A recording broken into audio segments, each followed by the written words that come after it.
Alors que l'Assemblée doit définitivement adopter le projet de loi sur le mariage homosexuel mardi, son président Claude Bartolone a reçu une lettre de menace contenant de la poudre de munitions.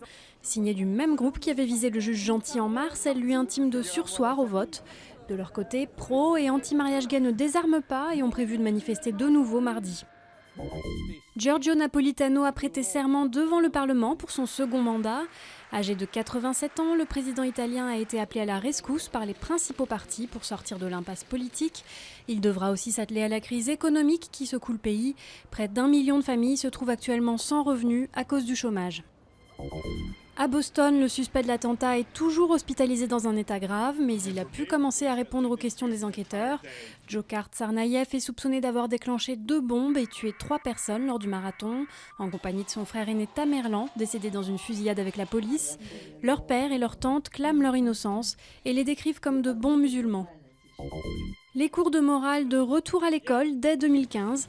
Le ministre de l'Éducation nationale Vincent Peillon préconise un enseignement d'1 heure par semaine en primaire et au collège et de 18 heures par an au lycée. La mise en œuvre du projet sera définie par le Conseil national des programmes. Des vestales et des gladiateurs venus tout droit de l'Antiquité, les Romains se sont pris au jeu de la reconstitution historique lors d'un défilé devant le Colisée.